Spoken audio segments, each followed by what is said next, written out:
yaitu yang berkaitan dengan struktur desa. Jadi beberapa hari yang lalu kita membahas materi yang berhubungan, yang pertama adalah tentang pengertian desa, kemudian sejarah terdapatnya desa, kemudian berikutnya klasifikasi desa, kemudian berikutnya itu adalah bagian-bagian atau ciri-ciri desa, dan yang terakhir sekarang itu adalah struktur desa. Apakah yang dimaksud dengan struktur desa? Jadi yang dimaksud dengan struktur desa itu adalah susunan desa. Nah, jadi struktur itu artinya adalah susunan. Nah, sedangkan dalam kehidupan sehari-hari, ya, susunan itu kita lebih cenderung kepada pembahasan, yaitu untuk menata, untuk memberikan kontribusi kepada suatu hal yang bersifat tersusun dengan baik, atau untuk memberikan aktivitas atau action, ya, kepada satu benda atau objek yang bersifat itu untuk menuju ke arah kebaikan. Itu yang dikatakan dengan istilah susunan. Nah, dalam hal ini susunan desa itu nanti akan terbagi menjadi dua. Yang pertama adalah yang berhubungan dengan kondisi fisik. Di kondisi fisik. Kemudian yang kedua adalah yang berhubungan dengan kondisi budaya. Jadi di sini istilahnya bukan fisik, melainkan budaya. Nah, apa yang dimaksud dengan kondisi fisik? Kondisi fisik itu adalah kondisi yang ada di sebuah desa itu meliputi aspek-aspek yang bersifat fisik. Nah, aspek di sini yang bersifat fisik nanti beda lagi dengan potensi desa. Pengertian kondisi fisik di sini. Ya, nanti kan setelah ini kita membahas tentang potensi desa. Jadi kondisi fisik itu adalah suatu keadaan yang bersifat fisik di sebuah desa. Apa contohnya? Nah, contohnya di sini kaitannya dengan masalah satu, pemukiman,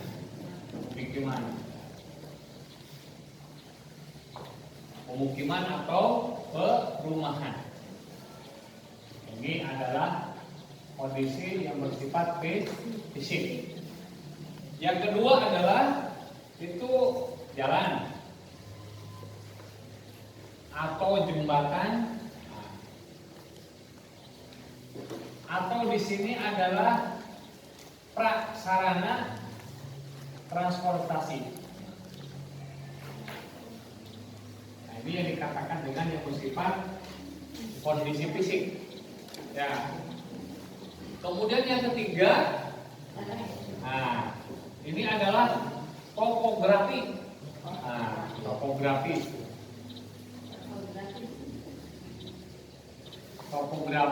wilayah. Nah, cukup. Ini kita ambil sampelnya adalah 3 saja. Sebetulnya masih banyak, ya, dari kondisi fisik itu sendiri. Pemukiman atau perumahan, ya, itu masuk dalam kondisi fisik untuk menyusun adanya suatu desa. Apa maksudnya di sini? Maksudnya bahwa perumahan penduduk di pedesaan, ya, itu bisa menggambarkan desa tersebut kemajuan yang ada di desanya.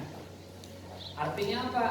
Kalau desa tersebut memiliki struktur pemukiman yang rapi, yang baik, ya, apa yang baik itu seperti apa?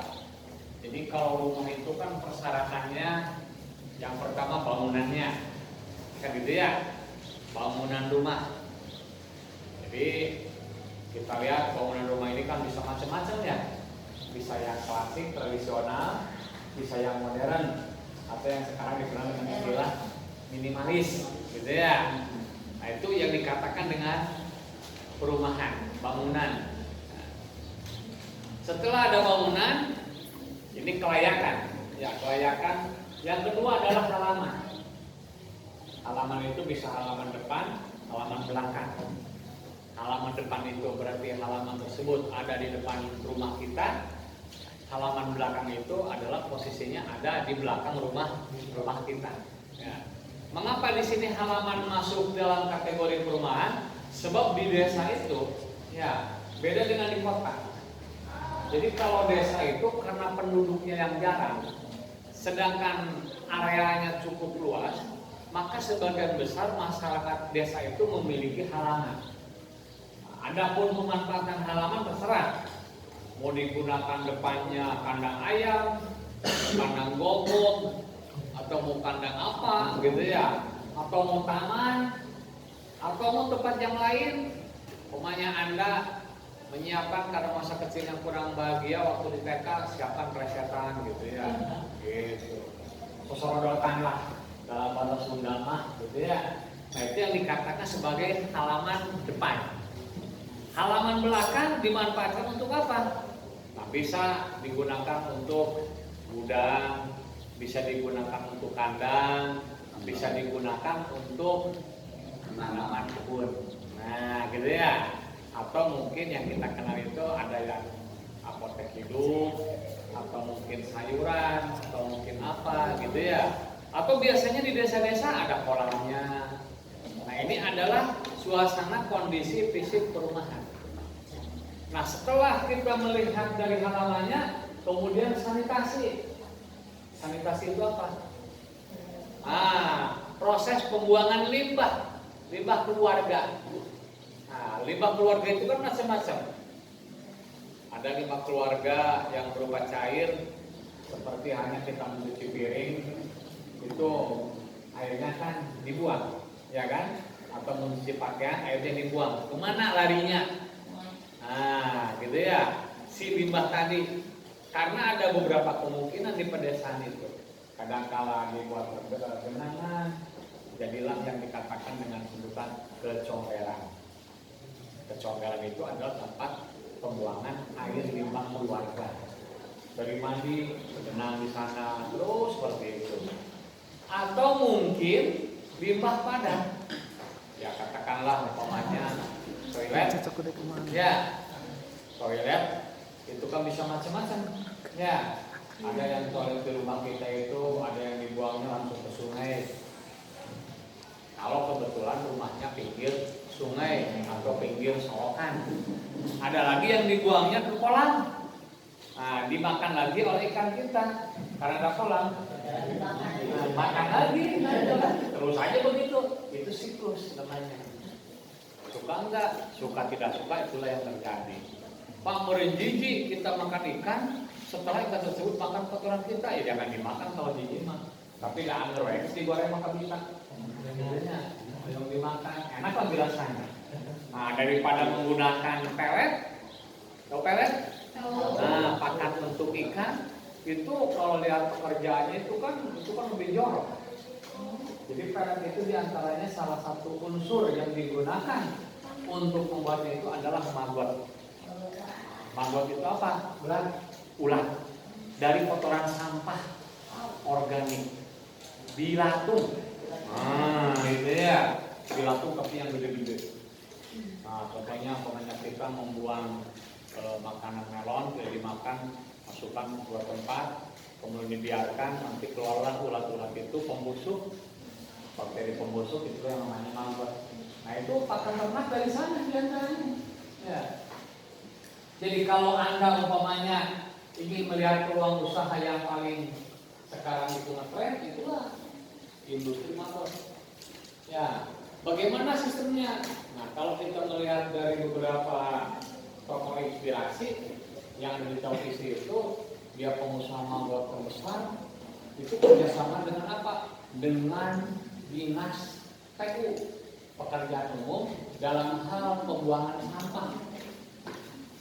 Pembuangan sampah tahu? Nah, contohnya di Maja Utara, Maja Selatan, tiap pagi ada mobil yang mengangkut sampah dari rumah ke masyarakat, ya kan?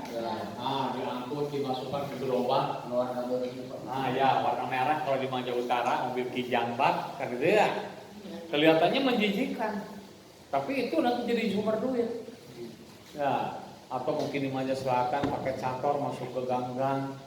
Nah, nanti begitu sampai di tempat buangan sampah dipisahkan.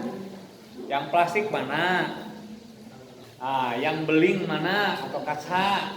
Yang kaleng mana? Yang logam mana? Nanti kalau bekas makanan, tumbuh-tumbuhan seperti daun atau ranting segala macam dipisahkan. Nah, itu untuk maggot itu adalah yang notabene dari makanan yang sudah membusuk. Contohnya di pasar Maja Selatan kan banyak rompes. Rompes, kalau yang dipotong-potong terus saja dibuang itunya kan, kulitnya gitu ya, ganti lagi supaya kelihatan segar. Itu namanya rompes itu. Ya, kata orang industri perkolan kata Pandin gitu ya. Nah, itu menjadi maggot itu. Modalnya apa? Modalnya tempat penampungan. Dan yang kedua modalnya adalah tidak jijian. Nah, gitu ya. Tapi pakai sarung tangan steril biasa, pakai masker segala macam. Karena itu tempat kotor yang bisa menimbulkan penyakit. Ya, tapi ditampung, ya di dalam bangunan, biarkan beberapa lama, mulai muncul nanti. Pak, meren bau, ya memang bau. Bau busuk, ya memang bau busuk. Karena apa? Karena ketika proses pembusukan itu, si benih-benih belatung tadi itu akan muncul keluar dan itu akan menimbulkan bau busuk, tapi tidak seperti bau bangkai segala macam. Busuknya busuk makanan, ya busuknya busuk buah-buahan yang sudah hancur atau mulai mengalami proses pembusukan. Nah, itulah yang akan menjadi ladang-ladang usaha. Masih maggot tadi kemudian dipisahkan, dijemur. Jemur keluar, ya pakai singkup yang oleh tangan, ya pakai singkup, kayak ke di lapangan basket, tunggu beberapa menit berikutnya itu akan meninggal. Kalau tadi finalisasi itu ya akan meninggal, dan setelah meninggal itulah yang nanti ditimbang, dijual. Per kilonya itu hampir sama dengan 80.000 per kilo, ya. Yang sedangkan beras berapa per kilo? 10.000. Ya udah 80.000. Nah, Allah. Ya. Jadi kebutuhan maggot itu semakin hari semakin banyak seiring dengan perkembangan peternakan yang ada. Nanti kita kerjasama dengan bukan dengan apa? Dengan peternak ayam, peternak ikan, ya itu dijual ke sana. Gitu, dijual ke sana. Ditimbang harganya berapa. Banyak pengusaha muda yang sukses itu yang memiliki potensi hanya dengan mengolah itu, sederhana sekali. Ya. Karena apa? Karena itu ya saling menguntungkan kan. Sampah juga dapat dipakai. Kalau yang sudah mah kan kita tahu sampah organik itu kan untuk humus ya, untuk pupuk. Ternyata ini lebih mahal dari pupuk, maggot itu. Nah, lebih mahal dari pupuk. Ya, contohnya kayak kambing pupuk 1 karung paling juga 60.000, 70.000. Sekarung kan ya? Ya, 20.000 mungkin ya. Ya, kita bau gila-gila. Dikodok ke sorangan, dapur kandang kambing. Nah, iya mah kan harganya sampai 80.000 per kilogram. Jadi betul-betul pulang usaha yang menjanjikan. Apalagi yang menjanjikan itu sekarang lagi ngetren, cecak. Cak-cak. Kalau Anda menjual cecak yang baru meninggal, ya yang baru meninggal nih, ya yang baru mati gitu ya. Ke Cirebon, ada alamatnya di website itu, ya itu harganya Rp180.000 per kilo.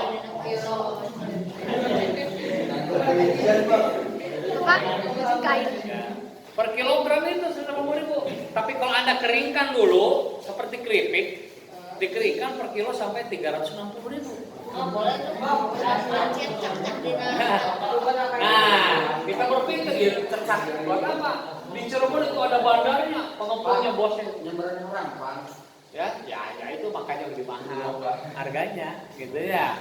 Jadi kalau yang kering lebih mahal, yang masih ini ya murah gitu harga penampung di penampungannya itu.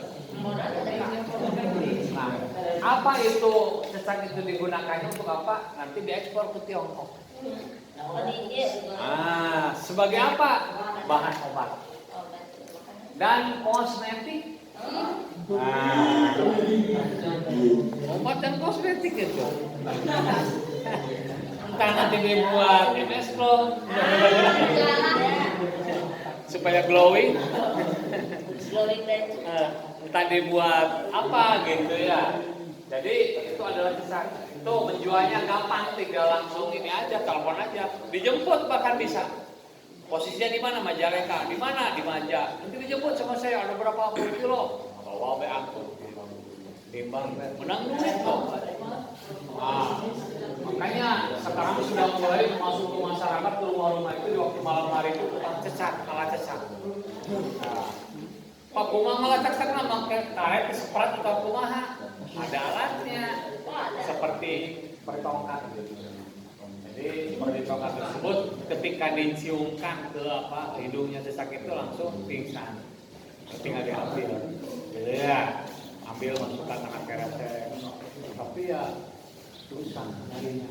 Jadi ya susah ya.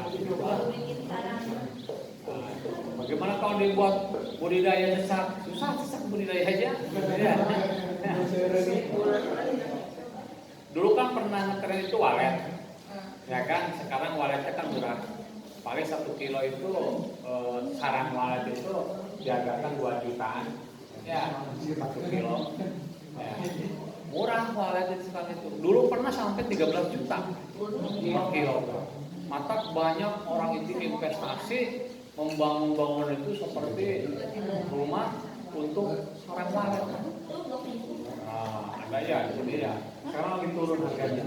Ya, walet itu. Jadi beralih mungkin ke cecak.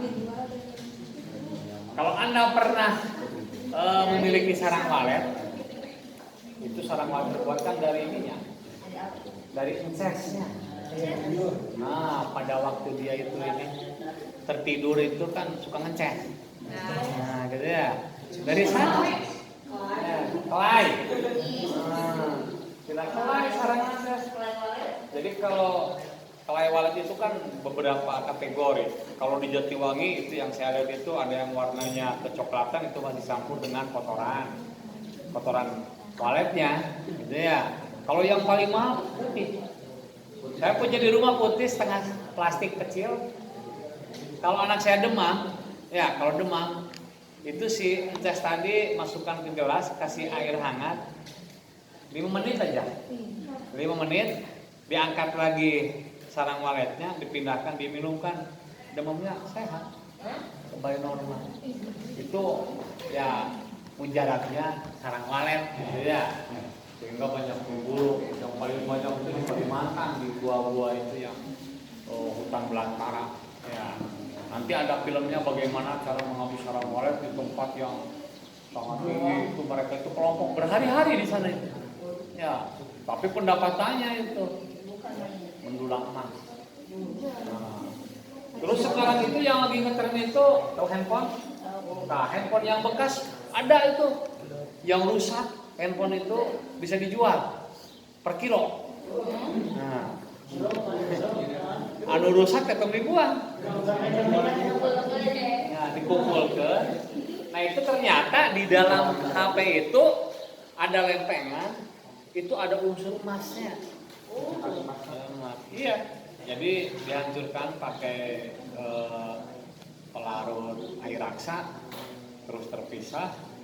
Nah, nanti kalau sudah terpisah ya memisahkan diri, kemudian dibakar, kemudian kayak dilas gitu ya, dibakarnya, nanti terpisah emasnya itu. Itu dari 1 kilo itu kadang-kala mendapatkan hampir 2,5 gram. Tapi itu emas murni, ya. Bukan emas campuran seperti di toko emas. Kalau di toko emas campuran rata-rata. Emas murni itu seperti emas batangan. Itu emas murni. Ya, tapi kalau yang asli masih ada Jawa Tengah, Jawa Timur. Mas Kliwon, Mas Agus, Mas Liman gitu ya. Nah itu adalah salah satu ladang usaha. Jadi sebetulnya ya kalau kita melihat proses mencari sumber keuangan, pundi-pundi keuangan itu banyak. Cuma kadang-kadang kita itu belum terbuka. Karena apa? Karena wawasannya sempit, kemudian kadang-kadang berpikir bagaimana ini cara menjualnya, gitu ya, dan seterusnya. Kembali ke permasalahan yang tadi. Jadi perubahan itu di antara di pedesaan itu, nah inilah yang disebut dengan istilah sanitasi. Tempat pembuangan limbah padat, limbah cair itu namanya sanitasi. Sehingga sekarang pemerintah itu memiliki program di tiap desa itu untuk membangun spa, saluran pembuangan air limbah. Nah, gitu ya, spa. Masuk beberapa rumah kita dibangun, dibuatkan ininya tembok, gitu ya. Terus dibuatkan jalur. Tujuannya apa? Tujuannya supaya tata air di rumah kita itu sehat. Beda dengan zaman baheula. Zaman baheula mah kadang-kadang kalau enggak kecium di musim kemarau, waduh udah anak beranak itu. Yang namanya nyamuk itu sampai bus kedana nyamuk oleh hayam gitu ya. Sempurna. Daerah gitu kan daerah dataran rendah kan nyamuknya lebih lah ya. Ya. Nah itu adalah pemukiman. Ya, atau perumahan. Yang kedua adalah jalan atau jembatan. Jadi kondisi fisik jalan di desa itu, ya, awalnya jalan di desa itu jalan tanah. Nah, kalau di kita di sini mungkin tidak begitu berbahaya, tapi kalau daerah-daerah yang memiliki tanahnya lempung warna merah, itu bisa menimbulkan malapetaka. Karena apa? Karena licin. Ketika ada hujan deras, gitu ya, kita bawa sepeda motor, yang terus kokosehan, emang maju-maju dirinya. Nah itu adalah jalan desa yang memang dikondisikan jalan tersebut bukan merupakan bagian dari proses pembangunan. Nah, akhirnya sekarang punya kebijakan pemerintah bangunan jalan dibuat pengerasan dulu, setelah pengerasan kemudian diaspal atau dicor. Nah itu ya, setelah dicor masyarakat menggunakannya dengan baik. Ini adalah kaitannya dengan sarana atau prasarana transportasi. Sehingga kita memudahkan kita kalau melintasi jalan tersebut. Jadi lamun baheula mah urang teh kadang-kala bari nyingsat jeung ditubuk tur lamun musim hujan teh disoledan teh hayu. Gitu ya. Sekarang mah enak nyaman gitu. Ini adalah susunan bagian daripada struktur desa. Termasuk jembatan. Nah, jembatan yang dibuat dari mulai jembatan yang dari bambu kan itu ya. Nah, dari bambu, tenda bambu hiji tambahan 2 gitu kan ya. Nah, 3 jadilah yang disebut dengan istilah jembatan darurat. Nah, ada lagi karena saking lebarnya sungai dibuatkan jembatan gantung. Nah, kan itu ya, dari kawat ke bentangkan dari satu sisi ke sisi yang lain, kemudian kita berjalan di tengahnya, oyak-oyakan di tengah, kan gitu ya. Nah, itu asiknya jembatan gantung seperti itu. Ya, jadi bisa untuk main-main, gitu ya. Tapi ya tidak sembarangan, gitu ya. Kawat-kawat juga kawat yang berkualitas. Biasanya menggunakan tambahan seling.